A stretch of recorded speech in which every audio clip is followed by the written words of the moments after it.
I was digging around by one of my buildings,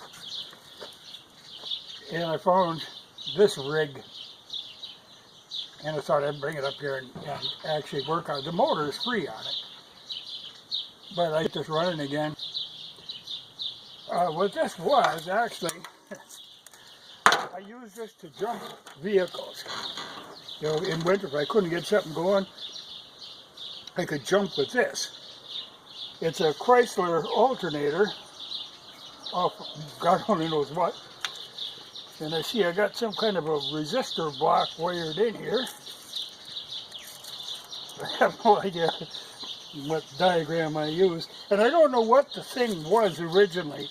You know, this platform with the wheels and the handle. I got it at an old service station, you know, but I really don't know what it was. You know, it might have been some kind of a, like air compressor maybe even, you know, something on that order. But I used it for jumping.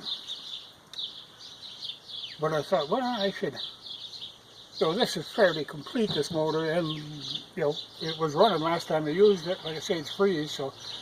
But what I really want to do is get one set up with the kick start on them. You know, they had a pedal that you could start them with.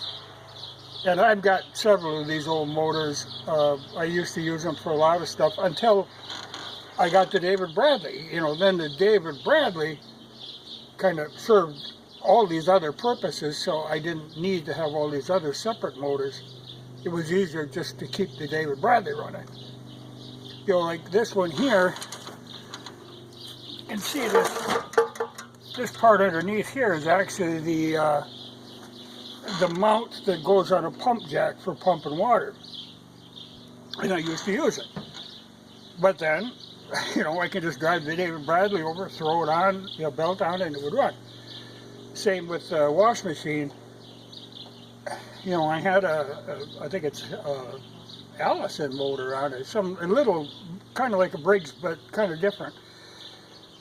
And I was having trouble with shearing keys on the flywheel. It's kind of boogered up on the shaft. So I just started using the David Bradley to wash clothes. You know, worked fine. But being as I have these, and I have like a half dozen more of these little motors, I should kind of sort through them and make 2 or 3 of them run anyway, because they're handy to have around. I didn't go down there looking for these, but I ran across them when I was looking for the bumper for the Volkswagen. Now, I know I got to do a little work on that. The good thing is, they're pretty thin. You know, you can bang them around and straighten them out again. But the one thing I have to do is, you notice there's 2 holes in there. Now, at some time, somebody had replaced the bus muffler with a bug muffler. You know, and how the bug, they come out 2 pipes out the back. Well, a bus isn't that way. A bus has a regular muffler and 1 exhaust that goes down. Well, I'm sure at the time they couldn't find a bug muffler, so they did this shortcut and put a bus one in, or a bug one in there. But they are available. They're not cheap, but they are available. And so as long as I'm doing everything else on this, I thought, well, I'll got to weld up them holes and straighten it out. But they, you know, get that back to where it was. It isn't too bad, but I think it would be impossible to find a replacement, so I'm going to have to deal with what I got. You know, and it shouldn't be that hard to weld them up and straighten them out. It's got 1 ding in here. Before I got it, I wasn't running into stuff with it, but somebody had it one time. But that could all be fixed. And the same thing with, there's a kind of a rear apron where the motor slides in, and there's an apron that goes there. There's 1 outlet hole supposed to be for the exhaust. Well, they had cut a second one in that to run the bug exhaust, so I'm going to have to weld that up too, but that's regular sheet metal, so it's not that big a deal. You know, I could do that. This is a little heavier, than the body metal. You know, the body metal on the Volkswagen is pretty thin stuff.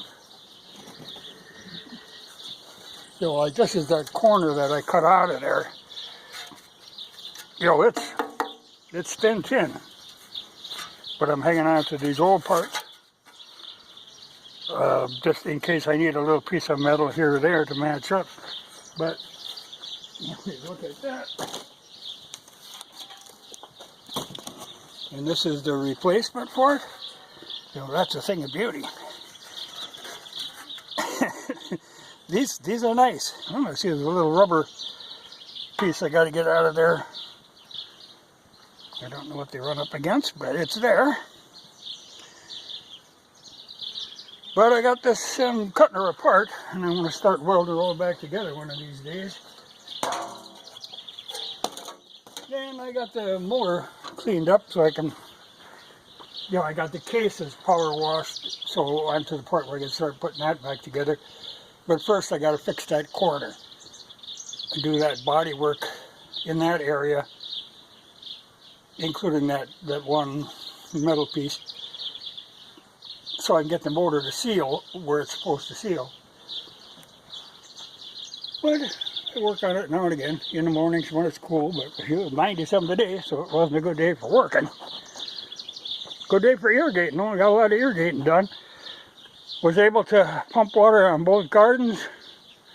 Used a total of about a half gallon of fuel, so that's pretty efficient.